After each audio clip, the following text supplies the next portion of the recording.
পরে তাদের এজেন্ডা আমরা রেজিস্টার করতে আসিনি, তারা সেটা নিজেরাই করে দিয়েছে।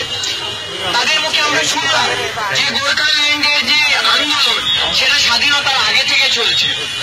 ইনফ্যাক্ট আরি বাহাদুর রায় কনস্টিটিউয়েন্ট অ্যাসেম্বলিতে এই কথাটা তুলেছিলেন। 1986 পর সুভাষ ঘিসিং এর হাত ধরে এই আন্দোলন আবার পুনর্জন্ম নেয়। আমার এই প্রশ্ন এবং আপনার এই প্রশ্ন আমার দিকে, প্রথমত আমি দ্বিতীয়টাই তুলছি যে আমরা বাঙালি হয়ে আমরা কি করে গোর্খাল্যান্ডের দাবি সমর্থন করছি, আমরা কি করে জয় গোর্খা বলছি।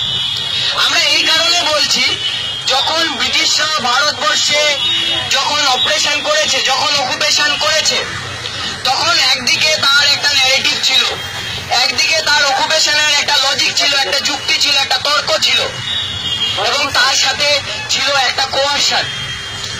আজকে আমরা দেখছি গোর্খাল্যান্ডের সাথেও একই জিনিস করছে বাঙালি রুলিং ক্লাস, এবং তাই আমরা এই ঐতিহাসিক ভুল করতে চাই না। আমরা মানুষের পাশে দাঁড়াতে চাই। আমরা মনে করি না বাংলার শ্রমিক কৃষকের সাথে গোর্খাল্যান্ডের দাবির কোনো কন্ট্রাডিকশন আছে, কোনো দ্বন্দ্ব আছে। যে রিক্সাওয়ালা রাস্তায় সারাদিন খেটে খুঁটে 200 টাকা রোজগার করে, সেই একই রকম তো চা বাগানে একজন আদিবাসী দিদি সারাদিন খেটে খুঁটে 200 টাকা রোজগার করে। আর আমাদের মতো বাঙালি উচ্চ বর্ণ, উচ্চ শিক্ষিত, উচ্চ শ্রেণীর লোকেরা বাড়িতে বসে দার্জিলিং এর চা খাই আর বলি কি স্বাদ। আমরা গিয়ে কাঞ্চনজঙ্ঘায় হোটেল থেকে দেখি আর বলি কি সুদর্শন দৃশ্য, কিন্তু আমরা সেই মানুষদের দিকে কখনো তাকাই না।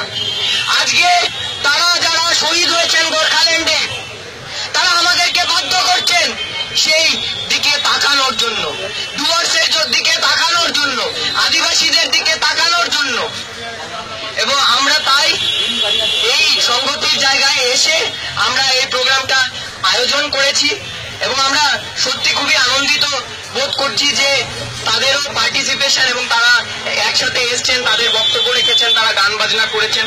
আমরা সত্যি ধন্য।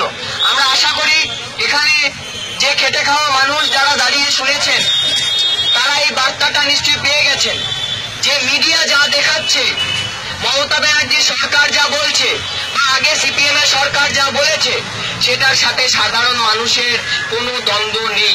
সাধারণ মানুষের গোর্খাল্যান্ডের দাবির সাথে কোনো দ্বন্দ্ব নেই।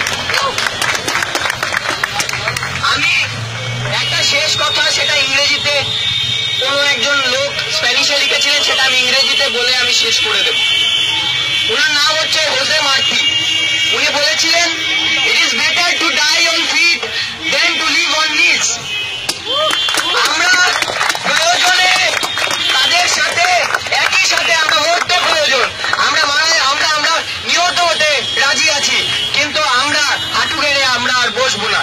গণতান্ত্রিক বিপ্লব জিন্দাবাদ, গোর্খাল্যান্ড জিন্দাবাদ।